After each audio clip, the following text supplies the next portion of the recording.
Welcome, Randy. Welcome, Randy Hayden. This is the Reflective Space, a series of conversations, masterclasses, and workshops with me, Taniya Hussain, the host, the Muslim alchemist. And we're talking today about the similarities and differences with workaholism and alcoholism, the causes, and the solutions. It's really important to always talk about the solutions. I'm always into solutions because that's what people are looking for. People don't want to wallow in their problems. And I am so excited for having this conversation with Randy because I met Randy I think it was about a year ago. I think maybe it was more than a year ago in Coaching DNA, a series of workshops that Brian Campbell runs. And I remember Randy telling me that he used to be an alcoholic and has been sober 17 years and is a founder of a community which is doing some really fabulous work of looking at, it's working with smart, intelligent people and making them smarter and looking at psychology, spirituality, I'm getting this wrong, philosophy, and also sobriety. Have I missed out something? Yeah, I think close enough for the conversation. And he has a whole curriculum to teach individuals, and it's very much about the human condition. He's been studying the human condition for 45 years. And I understand Randy has a Facebook group that you can join. Can you tell us a little bit more about that Facebook group? Sure. So I actually have a couple, but really the focus of my attention for the last year has been one called Easier Ways. It's a learning community. And basically, as you touched on earlier, it's designed to help people in various ways, but really at the heart of this is helping people come to a place where there's a relaxed body, an open mind. We could call this peace. And through this state of being, it's just our natural state where our innate wellness, our innate wisdom starts coming more into the conscious mind. And when we're at this state of being, we're much more effective. We're in a flow state and we're able to make better decisions and we're more efficient. So as you touched on the categories of like philosophy and psychology, business, relationships, spirituality is involved, and then sobriety. Those 6 things actually are meant to be points of interest that bring people in. There's a common thread in this tapestry, and that is, again, is peace of mind that brings forth wisdom. And the methodology through all this also is the science of human behavior. So there's a bit of art, there's a bit of science, there's certainly a wonderful alchemy coming on. So I'm very pleased to be talking to someone who also practices alchemy. And I love your definition of alchemy. Would you mind sharing that with us? Oh my gosh. This stuff continues to flow through me, so I'm not even sure this will be what the definition you may have heard before, Tanya. Today, I'm going to describe alchemy as the internal transformation. Now, this is really an inner identity shift, meaning, again, who I think I am consciously and in the subconscious.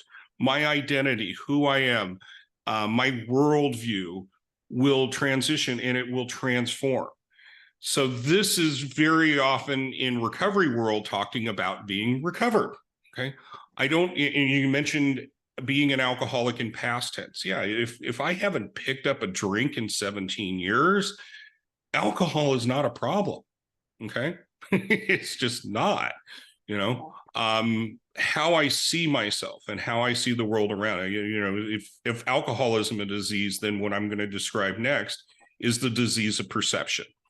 So alchemy is what some people might call a higher consciousness level.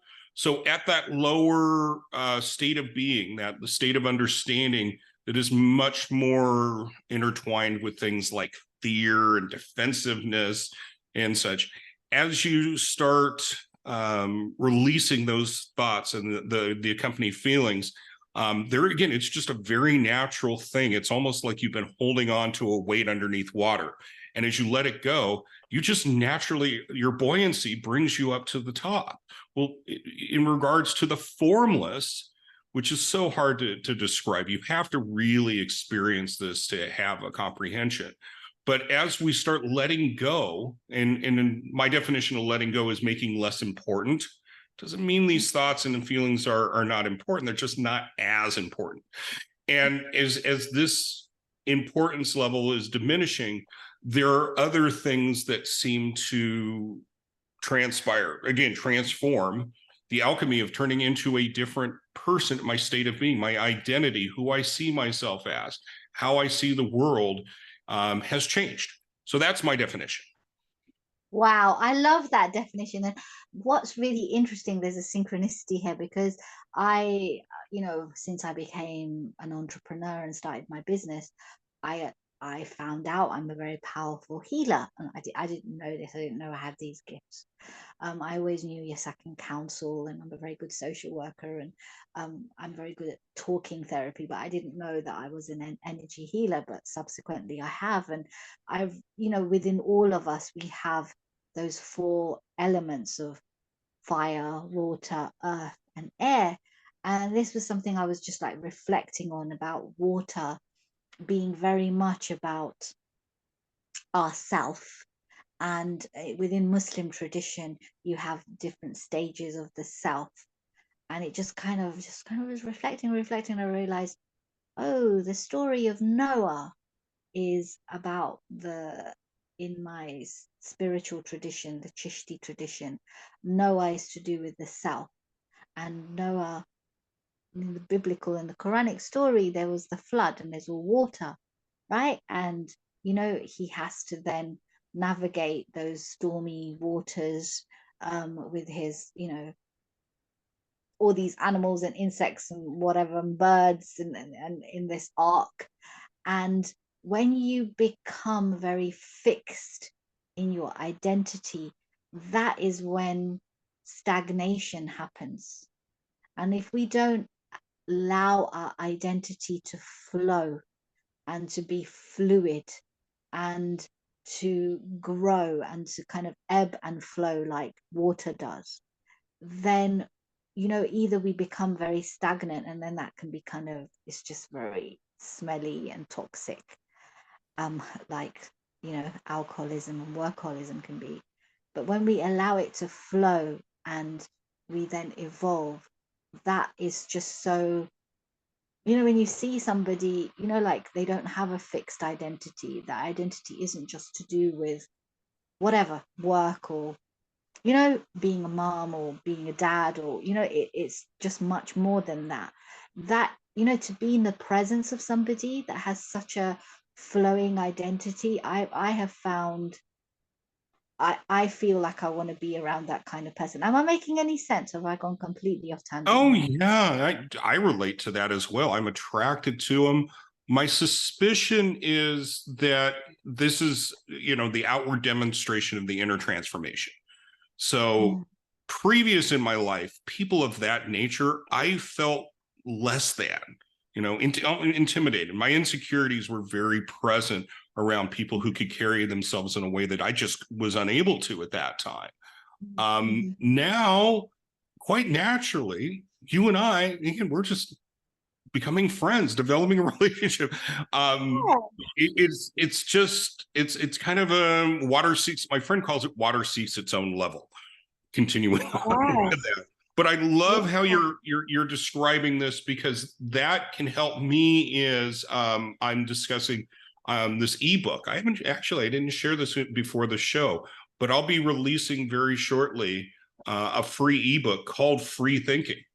And without trying to go through a big, press release talking about a book, it's basically 30,000 words describing what you just did.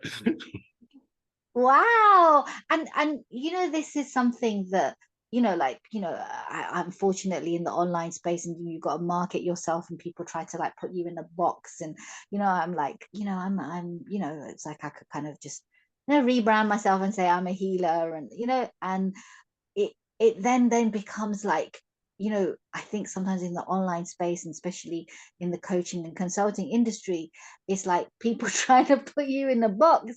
And when we have such fluid identities, right, and I think that's what makes a very person very, I'm talking about fulfilled success, not success for the sake of success. You kind of think about all the people that are extremely successful but also are living a very fulfilled life, and they're constantly changing in their identities. I look at somebody, and you might not be a fan of her, a lot of people aren't, but I look at somebody like Madonna, who constantly has changed their persona and their identity and how they've marketed themselves. And you also have some people that just stayed the same, and there's nothing wrong with that. But I feel like when you are constantly evolving as a human being, it really is important to not hold on to one identity. And I'm so glad that's your definition of alchemy. And maybe, I don't know, this is a question that I have for you. Do you feel that those who stay in their addiction and aren't being, for me, like being sober isn't necessarily being addicted to work on alcohol, work or alcohol. It's being conscious of it, being conscious that you're addicted, and that not just you yourself are addicted, but society sometimes, especially with workaholism, I feel society actually encourages workaholism. But then when Yes. you are waking up, it's like, if you've seen that film, the Matrix, right? I feel like a lot of us are in this Matrix, right? We don't think we don't think we are, but we actually are, because it's constantly about chasing that, I don't know, those 6-figure months or 6-figure, like becoming a 6-figure, entrepreneur, or, your kids are doing really well at school and they're in the top of the grade, or they're going to the best school, or, like whatever it is. Yeah. It's like Mm-hmm. constantly have that outer success, right? But inwardly, you're like miserable. Am I making any Mm-hmm. sense? Very, very much so. So yes, so the matrix is again very much about, I believe, is consciousness level. So a lower consciousness level is taking everything very personally. It is very Mhm. much driven by accomplishment, and acquisition. Okay. Mhm. Mhm. And again, why? Well, these are good things because that's how people individually will grow. Again, it's a very natural thing to get to a level of confidence and self-esteem to find a mate, a life partner. Okay, that's a good thing. And again, work is, we need to be productive, right? Again, not just for this self-esteem, but also for society as a whole. So again, all this in the collective consciousness, our efforts have improved the quality of life for the majority of people, first world people, I will say. There certainly are people in this world, billions of this people, who are still economically in a place of hand to mouth, daily suffering of those physical external needs of food, water, and shelter. But those of us who have the food, water, shelter needs met, Yeah. then yeah, getting into these inner needs is basically the miserable. Those needs are not being met. So again, we're focusing on establishing ourselves in the world by again, accomplishments, which again are not bad themselves. But when we become overly reliant upon these accomplishments and these acquisitions for a feeling of I don't know, again, peace and serenity, of course, that's very short-lived. But again, that's again, with this workaholism, you're chasing this high of always wanting something more. And there's never, ever going to be a sustained state of contentment. And that's very similar with the addict alcoholic. Okay. Yeah, I get high and then that high wears off and I got to have it again because I just cannot function at my natural state without this thing that I've become overly dependent upon. And again, when I'm talking about it unhealthy is like, yeah, you take this away and there's like a reverse polarity of it. Okay, so you have this high that's coming about from an external circumstance. And when that's no longer taking your attention and you're the feelings that accompany that thinking, you go back into a default back to this level of consciousness that I referred to earlier of being fear driven. And again, defensiveness is certainly a way of protecting yourself of what you fear. I guess the simplest word to talk about is the things that we're insecure about become more prevalent, more to our attention. And we feel crummy. Who wants to feel crummy? So the work or the alcohol kind of just becomes like the crutch because you feel so crappy. That's what you kind of like hold on to because that makes you feel better. I think we were having an earlier conversation about, I think you said something about Freud, about, you don't want to feel the pain. So you will do anything. Yes. So I was introduced to this as Freud's work. Since then, I've heard people mentioned earlier in the timeline of history that were proclaiming this. I think it's basically a self-evident truth, and that is the human behavior is driven by the avoidance of pain and the pursuit of pleasure. If we look at the Buddhist teachings, okay, clinging, attachment is the form of all suffering. Well, that would be the pursuit of pleasure. So the aversions that the Buddhists talk about, that would be, again, that's the pain we're doing our best to avoid. So that, I believe, is, again, to the best of my understanding, and this is just a matter of self-observation and those that I've been around close enough to look at without any type of biases. This is just the human condition. It's not good or bad. It's just how it is. And I think that for me, it's like coming from the Muslim tradition, and this is not, a lot of people don't know this, but it's actually true. The Prophet, peace be upon him, Prophet Muhammad, he actually had companions. He had some companions that were alcoholics. And okay. And they were very close companions, and they like were with him throughout the turbulent times, the 23 years after he became a prophet. And he didn't judge. And I think this is something that I really love about organizations like Alcoholics Anonymous, the lack of judgment, because obviously when you are living with a workaholic or an alcoholic, it isn't fun. I mean, I don't envy my husband and my son. I don't envy them at all, because it's kind of like you can't like relax. But I wanted to ask you this question: is what do you think are the causes of? I'm going to ask you regarding alcoholism. What do you think are the causes of alcoholism? Well, okay, so the disease of alcoholism is actually a two-part disease that affects the mind and the body. So the body, my body, the way it metabolizes alcoholism is different than a non-alcoholic. Okay, easiest way to see the evidence of this is most people that are drinking, get to a reasonable point and then they can say, I've had enough. Let's just call it a couple beers, okay, glass of wine or whatever. And you're just like, no, I have to work tomorrow, I have to drive, whatever it may be. But they've come to a point where typically, they certainly don't need to be an alcoholic to overdo it and get sloshed. But they can typically have the point when they can just say, no, I'm okay. I've had 3 beers. I got to drive. I'm okay. The alcoholic, though, is again because the body is metabolizing the alcohol in a different manner. There is a craving, an actual physical craving for more. And since sugar is involved with all alcohols as well, I still have it with like sweets and such. I put some sweets in my body, and gosh, it's almost like I'm the Cookie Monster.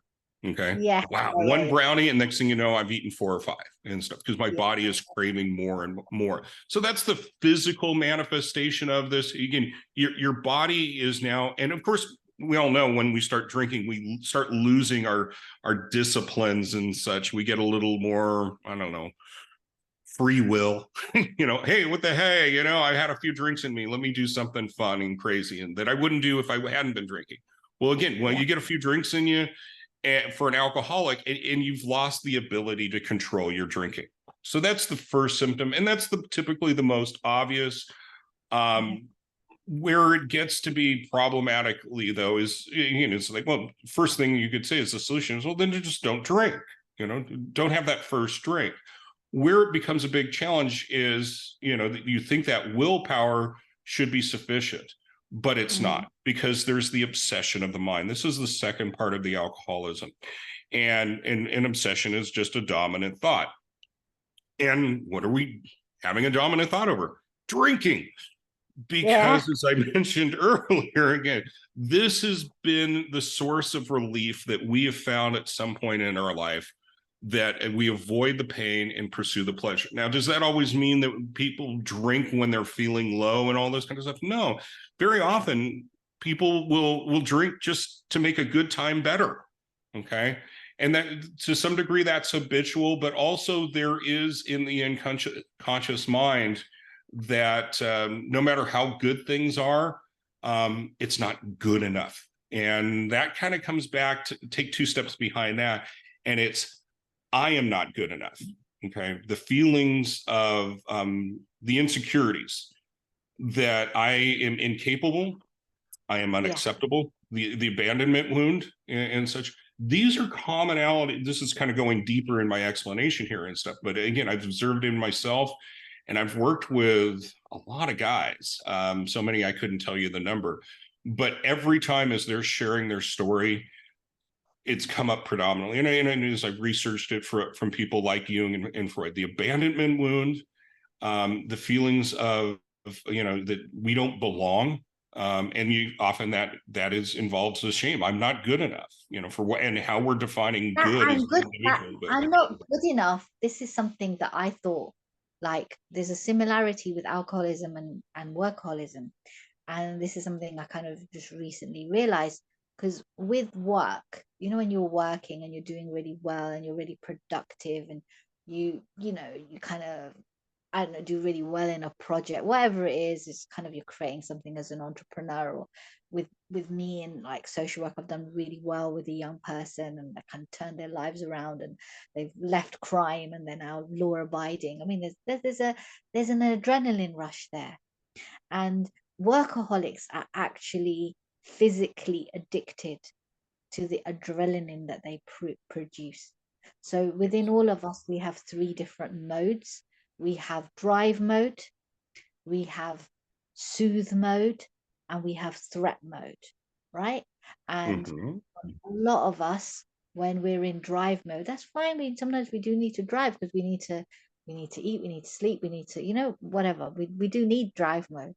But workaholics don't know how to soothe themselves. And if they do soothe themselves, they will soothe themselves with sweets or more work, right? Because they're always in threat mode. They're either in drive mode or threat mode. Very rarely are they in soothe mode, because they're actually physically addicted to their own adrenaline. So when you speak to a workaholic and they're, like, a non-workaholic would say, well, I'm tired, right?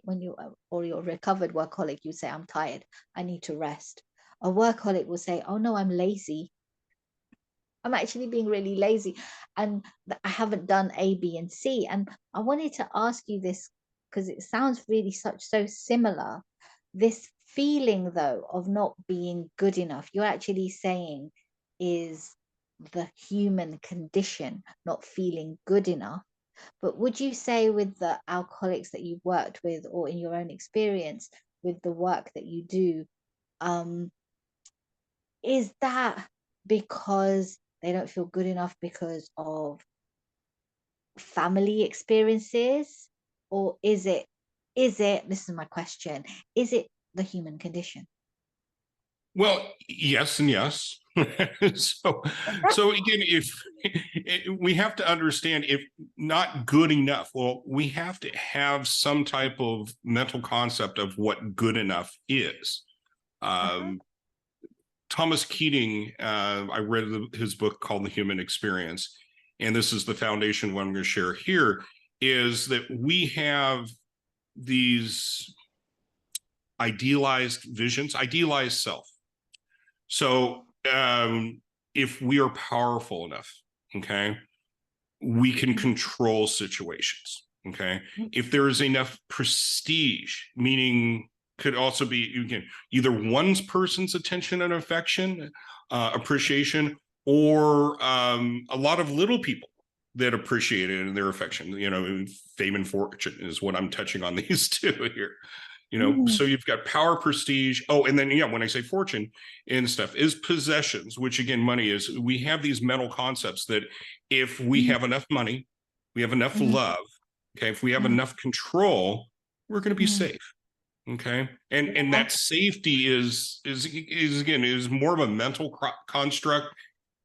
Again, there's billions of people in this world that they're physical. Again, there's wars going on in the world right now. I guess there's wars always been, but there's two very, very obvious conditions where there is incredible physical suffering. And of course, there's intellectual and emotional involved, but it's very obvious that there are people that are going through hell on earth right now. Fortunately, I am not. And but that does not mean that I don't have a hell on earth inside of myself when I'm holding very tightly to these expectations of how powerful I should be, how much money I should have, okay? How much love I should be receiving. These expectations, when unfulfilled, makes me feel unworthy. Yes. And it's back to kind of quoting Buddhism, but it's not limited to that tradition. But these illusions of how it's supposed to be, these expectations evolve into resentments, often directed towards, again, blaming or excuses and all this kind of stuff. My boss doesn't recognize me. I should have gotten that raise. But often it is also directed inward. Okay, so if self-hatred, self-loathing of I am such a dummy is, you know, this kind of thing. So is, you know, if you were to go to the Facebook group and stuff is, you know, helping intelligent people, you know, do fewer dumb things. Well, if the gist of it is understanding and stuff, what you're calling dumb may or may not be a realistic expectation. You know, again, there's nothing wrong with having goals and wanting to evolve and accomplish things and such. But myself being a 59-year-old male, if I had this expectation that I could be a great professional athlete in any sport and stuff, that's just not a realistic expectation. And I could train and diet and just work out at the gym for hours and stuff like that. But it's just at best I could participate in the chosen sport, but I could never be at that level of excellence to be considered a professional. Now so if I was then to kind of reframe that though, and say, I am very passionate about this sport, say it's soccer. Okay. Have the idealized self that I should have, when I was younger, been a professional soccer player, but life circumstances, I chose a different path. That at 59 years old, I should come back to my dream that I had when I was 19 years old and be a professional soccer player. Again, that's unhealthy because that's just unachievable. But if I could take two steps back and go, yeah, but I am at a point in my time when I can dedicate my time and my efforts to enjoying the sport of soccer again, the exhilaration of playing with other 59-year-old men and being in the moment in the game and all the experiences involved with the training and the competition and such, and being in the moment, that's a healthier, again, I guess to say the expectation is should be transitioned to an intention that I love this game and I feel more alive. I get into a state of flow when I'm doing what I love. So you're not so focused on the outcome Yeah. you are now directing your attention to the moment and the time. And yeah, it doesn't matter whether you become a professional athlete or not and stuff. You're You're present. doing what makes You're you present. feel grateful to be alive. You're present in the moment. So you're being, you're a human being as opposed to a human doing. And because Right. when you were talking about soccer, it reminded me of 2, 3 years ago. Yeah, 2019, I joined a cricket team, not to play for England. It's just a local women's cricket team. And it's just something for myself. Now, I think at that time I still was recovering from my workaholism, but before, I would never have done that. It would have been you know, you don't have the time for this, you don't have the space for this, you got this to do, you got that to do. But I'm able to take that time and space out just for myself, not to play professionally. No way. It's just a bit of fun, and it kind of takes me away from my other responsibilities, and I'm doing it for myself. And it's like I'm actually quite exhilarated in the actual moment, the actual just the playing. And if I do well, I do well. And if I don't do well and we kind of suck, that's okay too. And I'm so Yes. glad that you said that, because I wanted to, some of the you were talking about worthiness and abandonment and this, if we kind of think about, we all know, some of us know about the Maslow hierarchy of needs, right? We all want safety. And sometimes, this sense of safety that we have, it's important to be safe because neurologically, we kind of we've got that prehistoric part of the brain called the amygdala, right? And if we see threat, right, we either go into fight, flight, freeze, float mode, right? So if something is there's a big bear that comes into the room, right? Either we're going to run or we're going to freeze or we're going to fight the bear. We might float around kind of thinking what to do, but that's going to be our survival, that's our survival instinct. Yes. Unfortunately, sometimes it's not a big bear that we kind of, the brain acknowledges. Sometimes it's our next level of, I'm not going to talk even about success. I've stopped talking about success. Fulfillment. We know that there's an opportunity that we're going to be really, really fulfilled. But because our brain assesses this as a threat, it it goes into either fighting that what is going to fulfill, that fulfillment might come from another person that really loves us and is being patient with us, right? But we kind of push Mm-hmm. that person away, we fight, we kind of say horrible things, we don't mean to, but it kind of comes out. Or we run away from that person because it's just we don't, we kind of feel undeserving of their love, right? Mm-hmm. Or it's that, that client that we, that's the best client, that's, we're really going to love working with them, and we do something silly, we say something silly on the sales call or something without meaning to, again. And that, so we kind of constantly stay in survival mode rather than thrive mode. And here, when I'm talking about thriving, I'm talking about feeling very fulfilled with what we do in our lives, feeling at peace. And there's a labor of love that we want to do. It's not just about that achievement and that, you know having another whatever, that project. I wrote my book, it's done. I know I did my TED talk, it's done. I got 6 figures, it's done. But it's you're still, this is the kind of people that I work with or attracted to, working with me, they're still not happy. Right. They're still not happy. And it's that constantly working to kind of to feel successful. And yet for everybody else, they're really successful, but inside to themselves, they're not successful. And I find that really sad, because this is another question I had for you, and you might not know the answer to this. Do you feel like a lot of people that were alcoholics, do you think it's easy for them to then become workaholics? Have you seen that? Oh goodness, yes. Absolutely. So I got sober in Southern California, actually a very affluent part of Southern California, Uh-huh. South Orange County along by the coast. Uh-huh. Some listeners may or may not be aware of like places like Newport Beach, Corona del Mar, and such. But basically, the household incomes there are 6, 7 figures and stuff. Very, Uh-huh. very financially successful people. Yeah. And the details of their story are unique of those that I met in recovery and such. But very often, what sobriety to them is abstinence. Okay. The drugs and the alcohol were just impeding them from accomplishing what they set out to do. And again, Sure. since I'm talking about financially, it's like, I want to make $1 million this year, but because I'm not able to do this due to the drugs and alcohol, I got to end that so I can still Sure. go after what I'm chasing. Okay. So, and then the mission accomplished. Okay.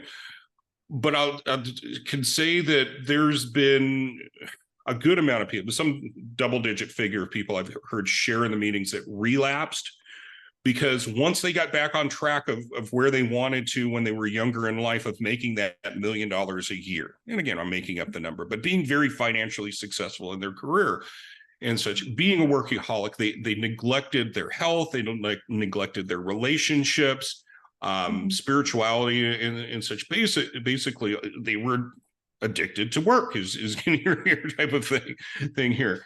And what did they do? Back to again, pursuing pleasure, avoiding pain. Well, once upon in their life, these drugs, alcohol is a drug and stuff, was able to find that relief. So very common in midlife crisis, those existential questions of who am I, what's my purpose on earth, all that kind of stuff.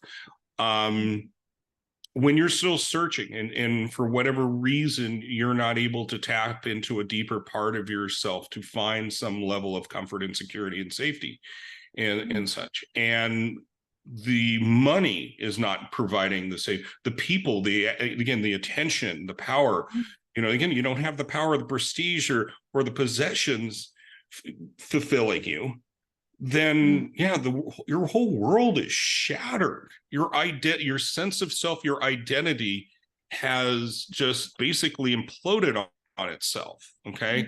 Now, this is the fork in the road. Again, typical midlife crisis and stuff. What do you do after that? Do you double down on your original beliefs and stuff? Well, maybe if I make $2 million a year, maybe if I get a younger, more beautiful wife who adores me and such, maybe I can do that. Maybe I go into politics again for power and stuff. People will respect me there. But again, these are all things that are outside of us that you can write a magazine article on. You can get the cover of magazines and stuff. But this is back to when I talk about a shift of your inner identity. When you realize that those things are temporary, okay? That's the challenge. So if my friend Dave Brisbane, he talks about if our identity is based upon anything that can be taken away from us or lost, that is not our true self. Yes. And Dave's worked in recovery for 30 years. He's also a pastor and such. In this community, I talked about this great wealth and stuff. And it's a small group because, frankly, in San Juan Capistrano, there's still a majority of people are chasing the external rewards in life. But there is predominantly people that are in what Jung described as the second half of life, people that go through these existential questions of who am I, what's the meaning of life and such. That are pursuing some level of satisfaction in the answers they're receiving, basically kind of getting on a new path. That community that is, again, that Dave's been about is, again, this is kind of like the center of it is that, if we're basing our inner identity upon something that can be taken away from us, or we can just be lost by circumstances and such, that's really not building a foundation of stone. That's a foundation of sand. But we have to discover it in ourselves. I'm so glad that you said that. And I kind of wanted to kind of capture a kind of real golden gem that you've just shared, like a pearl of wisdom, golden nugget. That's the right phrase, sorry. Just like that thing about what you said, and I think I just want like the listeners to really like hold on to it, is what you said about implosion, like your identity implodes as opposed to explodes. And that was something that I kind of experienced, which I call the spiritual alchemy quest. And I think we all, whether I've named that, I think we all kind of go through this, whether it's a midlife crisis or when we're going through an existential crisis, is kind of like, who am I? What do I want? What's my life purpose? I started asking myself all these questions at the age of 47, which I'd never ever asked any of these questions because I thought I had a purposeful life. I've been a social worker. I'm doing some good work. But I started asking, and it was the real, when you were saying that implosion, that's what I felt. It was like within me, I was imploding, and I couldn't really even express it because it was like I was screaming, but I couldn't scream out loud. Mm-hmm. And I just wanted to ask you, because you obviously have your own story about how you, from being an alcoholic, you kind of went into like recovery and then stopped. Could you just tell us a little bit about that? Well, so again, I saw my problem as the getting blackout drunk. I would probably for about 2-3 years. It's hard to be definite when you're in a blackout. but when I drank the last few years of my drinking career, my Yeah, intention was to disconnect my head, to get literally unconscious, go into a blackout. That was yeah, how I was. I was so overwhelmed with thoughts and the emotions that are intertwined with them that I drank to the point of blackout. yeah, And of course, this is this is complicated, is problematic and such. But my point of, without going in on more about the what was going on that led me up to sobriety. Yeah, when I went to my first Alcoholics Anonymous meeting, I didn't want to stop drinking. Again, this is how I find some relief. I just want to end this misery. If you can just teach me how to go back to drinking in a way when it was fun and enjoyable, that's all I wanted in the beginning. I had no idea of what might, again, as I shared the definition of alcoholism, I had no idea of that. I had no idea, really. Again, I just was overwhelmed with pain that I wanted to end. So as I started this journey, I relapsed, as most people do and such. But when I finally conceded to my innermost self that I was this person afflicted with this disease of alcoholism, I started moving forward in a manner that was suggested and it's commonly referred to as the 12 steps. In this process of self-awareness, of increasing self-awareness and increasing my consciousness level, that's when it became aware of me, what I was referring to as the disease of perception. How I saw myself and how I saw the world and stuff is being referred to as a disease because it was getting progressively worse, and worse being more and more harmful to myself and those that I was around. So yeah, again, it's just, I just wanted the pain to that's all. And I wanted pleasure again. And little did I know what it really involved was me letting go of all the ideas that once served me, again, at least to the effect of finding some kind of comfort in the middle of the turmoil of life. But taking everything that no longer serves me and unlearning it. Now, when I talk about this process of discovery, I got to understand what no longer serves me. And that is basically challenging all my beliefs and ideas about everything, but especially about who I am. And that is when it gets into the part where they talk about recovery requires courage, because basically this is the stuff that I've repressed. This is, again, this unworthiness. This is the abandonment. These types of things that are really, really painful. And I can't see how anybody ever really would willingly want to look at this kind of stuff when you didn't feel safe and when you felt like you were less than others and such, unless there was an understanding that there really was no option involved with it. Again, it was kind of the fork in the road. Well, you can go down this introspection, the road of introspection, or you can continue on with the illusions that have proven time and time again they no longer serve you. What is your choice going to be? And I'm like, well, yeah, I know that's futile. So I didn't know what was coming. I had no way of understanding, but I knew in the past, this stuff, I've tried it and it is no longer working. There's not any possibility that this is going to serve me. The challenge is, though, for some people, they are so afraid, back to this need of safety and security. They're so afraid of the unknown. And typically it's because past experience. Again, all we can do is reflect upon history to predict the future. The unknown was so scary for them that basically it's staying in the spot they're in, even though it's undeniable, it's hell on earth, is still in their mind a safer state of being than the unknown. And that's where community, or at least having at least one other person that you can identify with and say things like, yeah, me too. And they start saying, yeah, it is scary. It's really scary. And what you're going to have to do may be the bravest thing you've ever done in your life. And I'm not promising you that this is going to fix all your problems either, but I can promise you that you don't have to go this alone. I'm so That was glad enough safety and security for me to make that step. I'm so glad that you've talked about community here, because I think when it comes to Alcoholics Anonymous and organizations like that, that's where you actually do find community.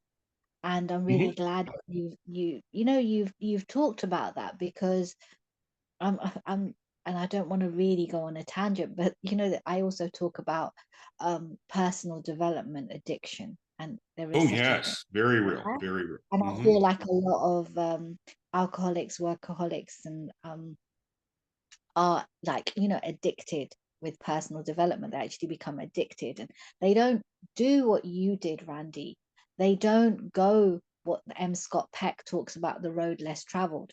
Those that go into therapy, or go into the 12-step program, right? Because I think there's also such a thing as work. If you didn't know, there's such a thing as Workaholics Anonymous. Yeah, there's groups all over in the world. Okay.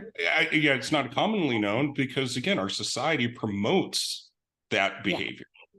But there is Workaholics Anonymous groups. I haven't been to any, but your story sounds very similar to mine, because I was miserable. I was absolutely miserable, and it was like nothing was working for me.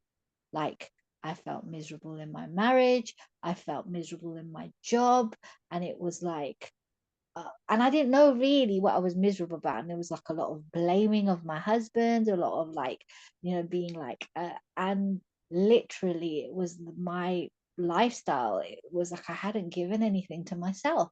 It was work, social work, doing a lot of interfaith, which I kind of love, voluntarily, trying to think, oh, I want to write my book, and constantly like, and it was like I did not know how to relax. And it was interesting that I think I was meeting Brian in 2020 at some point, and kind of like seeing his really very relaxed kind of way of being, and just kind of the difference in how a lot of online coaches are about how you need to like run your business and you don't need to work yourself on the ground. And I've always been running a side business, and I remember all I remember was it was like I don't need to have this amount of like run after like whatever how many months, or it's okay to have a month that I don't make any money. And when I let go of having to have a month where I made a lot of money, right, it really just freed me up to just be. And in business, you have months that you make money, and then you have months that you don't make money. A lot of entrepreneurs don't talk about it, but that's business. There's some months that there's a lot of revenue, and then there's some months that there isn't. As long as you're like paying, like your living costs and stuff. But even some entrepreneurs, they live on savings, sometimes, especially when you're building business, right? It takes time to build a business. And all I remember was when I decided to scale, like scale down, right? And from a limited company to go back to being a sole entrepreneur, a sole trader. I felt that. I remember when the first lot of customers came as a sole trader, I remembered the peace, and I dissolved my company. I remembered the peace of the first lot of revenue in my new sole trader company. And it wasn't a lot of money that I kind of got for the first lot of customers. I think it was £45 or something. And all I remember, it felt like 45,000 or £1,000,000 that came through. And telling my accountant the actual peace and serenity I felt with that money, I never felt when I had a limited company and I was making thousands. Mm-hmm. And I felt like that's just, it was like very paradoxical, very weird. But it was like I like that money that I made, now I'm making as a sole trader. I never felt like that as in a limited company, although I was making a lot more. And so, yeah, it's really interesting kind of what you're kind of, talking about is this kind of wanting, this chasing for the outer, this chasing of the outer. I really love that. And I think this implosion, I think a lot of people are going to be able to relate to. I think they're really going to relate. Good. Yeah, and that just was the word that came out of my mouth today. I think the more common reference to this is hitting bottom. Yes. But in recovery world, they talk about bottoms have trapdoors. You think you've hit rock bottom and there's a basement underneath it. and that bravery, and again, a big thing about all this stuff is our ideas, our concepts of how life should be, of how we should be. And to understand first and foremost that these are just ideas, these are just concepts that we've picked up along the way. Of course, again, you being a psychologist, you understand that, our formative years are, critical on us. So we come to a point where we've concluded that life is dangerous. Okay. We are going to constantly be finding evidence that supports that worldview, that identity. Again, if life is dangerous, then I must either be a predator or I will be prey. Okay. And then so there are certainly people that get into business that it's all about winning. It's all about conquering. They use a language of that nature, of destroying the competition and such. And it's predominantly lying in the pre-consciousness, as Freud referred to it. But it's a collective consciousness as well of what Jung talked about. Because if you're surrounded or in your environment about people that are reinforcing those concepts, okay, back to again when I talked about in South Orange County and stuff, having a bunch of money is what the whole purpose of life is. You've won. You've got all this wonderful stuff, and you've got prestige. And again, I've got a title after my name. I am a president of a company and stuff, and I've worked hard. I've earned this and such. All in all, not necessarily bad things, but at what price? If we have sold ourselves out, the other parts of our inner needs, to be able to give and receive love, perhaps, which again, if I think I must be a predator, and even though if I'm rationalizing and justifying these actions as protecting myself and my loved ones and stuff, that still is like an invisible force field I put out. I will only share enough with people as needed. I will always protect my heart. Okay. And you're never vulnerable enough. I prefer to use the word authentic. Vulnerable is such a repulsive world in society. Nobody wants to be vulnerable. But if we can be authentic enough. Yeah, it's so true. I think vulnerable, I think it's just such a very abused, misunderstood word. And this is something I think. Well, it's risk. Back to security. Vulnerable is risky. If I am being vulnerable with you or anyone else, it's risky. I could have something that comes from this that I don't want.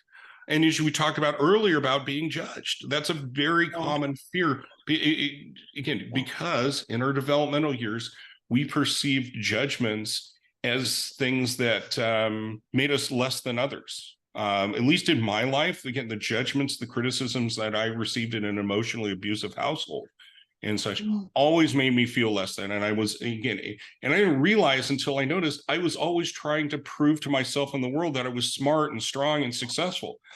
This was all a way of trying to counterbalance all those insecurities. Okay. And you I'm not touched smart. I'm an upon, idiot. Okay. I'm not successful. I'm a loser. Okay. Inside of me, I thought, yes, I thought I was weak. I thought I was again, all these things that my concept, my conditioning me growing up were things that you just didn't want. Okay. This is painful to say that I am less than my idealized self. So I tried really, really hard to overcome those. But as great as those insecurities were the accomplishments were never enough to counteract that. So I had to have the self-awareness that this was the case, and then just again the workings of the human behavior and the conditionings that I've had. But then to make a choice, it's like, now you're aware of this, Randy. What are you going to do? Are you going to continue on this path, or are you going to accept one, that no one's as perfect as you imagine? No one is. Okay. no one is No true. one is. So, but I should be doing better. Okay. That's your definition of perfection in that moment. It doesn't mean that you never make a mistake or you're never hurt. Okay. Yeah. This is part of living as a healthy, whole human being. You are going to fail. You are going to be hurt. Okay. Life is going to suck a lot of times. There will be loss. Okay. Whatever that may be, again, of people, places, and things, of self-esteem, of security, love, all these things. Again, loss is a component of life. No one gets away from this. And of course, the greatest fear of loss is loss of life, which And I kind of think comes. I'm really Mhm. glad that you said that, because right now, as we're like recording this, there, at the moment, like you kind of like mentioned, in the world there's a lot of war going on, right? We have Mhm. like what's happening in Gaza, and what's happening in Israel. We've got Ukraine, what's happening in India to a lot of the Muslim populations. We there's war going on in different areas of the world, right? And you mentioned something about, like, sometimes we grow up in households where we've actually seen a lot of loved ones becoming, like being killed, um being taken into prison. We can't, some of us may come from, people that are listening, come from households where there's been emotional abuse, sexual abuse, or physical abuse. And you kind of like talked about this, like when you're growing up and you've kind of had those very traumatic experiences, you then question, am I good enough? Am I okay? Am I worthy? Am I, and this thing that you then, and I think this is one of the causes of alcoholism, stroke workaholism, and even personal addiction, personal development addiction, is like, am I good enough? Am I good enough? And to prove yourself, which is very much what Jung talks about, the prostitute shadow, where just to kind of get that approval, get that safety, you literally sell your soul. You literally Yeah. will sell your soul to and unfortunately, I see this with a lot of entrepreneurs, that it's about making a lot of money, that makes them feel really, really good. But actually their like their personal lives, their professional life and their entrepreneurial life is really good. They're making a lot of money, they're very successful, but their actual relationship is like, very tense or abusive or whatever. Their kids are all over their place. Their health is really, really suffering. And I also see this with a lot of people in the entertainment industry. They're making a lot of money and they're very famous, but the rest of their lives are like, it sucks. And you mentioned about identity, right? And when we actually then become, and you were very brave in actually going into the unknown, when we actually stop being that letting our inner child run the show, that very hurt child. And I'm not judging the child, but that very hurt, abandoned child, and take some responsibility, because sometimes the only person that can go down that very lonely road to recovery is you. Nobody else can do it. We can Oh, have yeah. community around us, but we are the only ones that can get ourselves out of that what seems like the bottom of the bottom of the bottom of the bottom. But we're the Yes. only ones that can take that step. And yes, we then ask for help, and other people can help us lift us from that bottom of the bottom of the bottom, but only when we want to do that. Would you agree? Oh, absolutely, 100%. So, and if anyone's listening, again, here's the proof. If somebody's ever given you a compliment, and you might smile and accept it and say thank you, but in your head, this is back to the inner identity. You go, yeah, but if you only knew, and you just don't feel like you're worthy of this person's appreciation. Okay. Basically, again, you're saying, no, that's a lie. Okay. Well, that's the Yeah. same kind of thing. Again, accepting help from people. It begins with, gosh, it was said to me, and I've repeated it countless times and stuff. I look forward to the day when you can see yourself in the same way that I can see you today. You are capable of this. You are worthy of this. And again, if I'm convinced in my head that I am not worthy and I am not capable, I do not know any way to reverse this.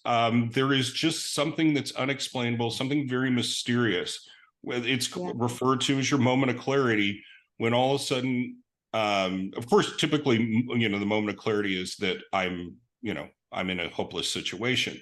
But there's also a moment of clarity when you realize this is possible for you. Not that it's just possible, but it's possible for you. I can do this.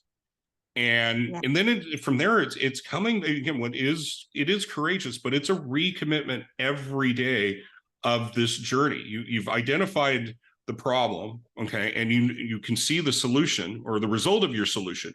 There's a huge gap in between there, and the old the saying, every journey starts with one small step. Yeah, it is just continually going on and doing this. Now, back to community, why it's really good, because it's really hard to see the progress we've made, and having someone who can hold up the mirror long enough for you to see that I'm not the person I was 90 days ago. There is real progress. It's like, I'm still miserable. Yeah, but you're not as miserable. 90 days ago, you said you wanted to kill yourself and everybody around you. Okay. You were just so filled with anger. And now actually that only pops up randomly. It's like, yeah, it's only when somebody cuts me off in the road that I want to kill anybody and stuff. But I never heard you mention you want to kill yourself for 90 days. No, I haven't. Actually, funny you bring that up. I haven't thought once about suicide. Having at least one trusted person that you can be open and authentic with can be that reminder that gives you the motivation to keep going on and keep recommitting every day to move towards more what you want. Now, again, goals are very, very important. It's how we make progress, but it's not clinging so tightly. There's a saying called progress, not perfection. So again, we have this idealized self of what we want to be, the person we want to be. We have our North Star, but to understand that it is not the destination, it's the journey. And I know these things are kind of cliche, but they're cliches because there's some truth in it, is why they get said over and over. Back to being present into the moment, enjoying the moment, and even enjoying the suck when it's really hard, and again, to understand that this is just part of the deal. That, yeah, And that's, today I am really sad and I'm really angry. I'm really frustrated and such. It should be different than it is today. To understand, it's like, yeah, but you notice you're catching it sooner. And you notice that when you wanted to yell, you didn't respond and react and stuff. And do you notice that one person who told you that you are smarter and stronger and more successful than you're realizing and stuff, you've got one person in your life that cares for you. And then go on and stuff. To have that level of consciousness, that higher consciousness. And that's one of my things. I don't believe I've referenced exactly where this scale, this map of consciousness come from. It's from Dr. David Hawkins. I don't know. Are you familiar with that? No, but I think I'm Okay. very familiar with Yeah. So consciousness. real briefly, it's Yeah, 0 is dead, and 1,000 is the top of the scale, and that is enlightened. So the Buddha, the Prophet Muhammad, Jesus, yeah, that would be 1,000 on the consciousness level in the spectrum. And this doctor has a kinetic process of testing. He's tested thousands of people to develop this scale of yeah, consciousness. I don't think he actually tested Jesus, but we again, it's basically a spectrum where we can, and this is back to self observation, self inquiry, and stuff, to say, yeah, I'm probably about a 200 right now. Okay, great. It's for myself, it's merely for a point of reference. So I can see when I was, again, it was talking about this hypothetical situation of being angry and really down on myself. Yeah, today, right now, I'm 100. But to realize that there's kind of a median that, yeah, and why I'm saying 200, because there might be some days I'm a 300. The world yeah, is just perfect. yeah. Life is going on along zippity doo dah day and stuff. But in the middle of these two, it's a 200. I think more often than not, this is my mean average. And this helps give me an idea that some point in time, I might all of a sudden say, no, I'm more of a 220, I'm 230, 240, whatever it may be. Again, these are arbitrary numbers, and it's referencing typically emotions, because emotions are very authentic if we allow our feelings to flow through us and stuff. But we can rationalize and justify and blame really well. It's really hard not to say that I'm happy when I'm really sad. This is toxic positivity, where it's, gosh, Yeah. this is one of I'm my glad, things. And I'm glad that you've touched upon that, and you've actually shared in the last, right with throughout this conversation, some real solutions. You've shared about asking for help. You've shared about taking that very first step, because the first step you have to take by yourself, I'm afraid, when you're in that bottom of the bottom. But you've shared about asking for help. You've shared about going into the unknown, and that being okay.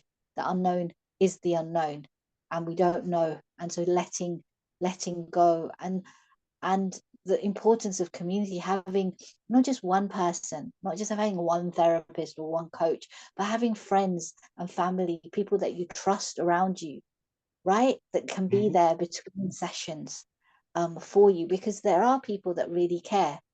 And I'm just so glad for your time, Randy. So, and could you just, before we leave, before I end the recording, could you just share the name of your Facebook group again? so it's called Easier Ways. Okay. Learning community.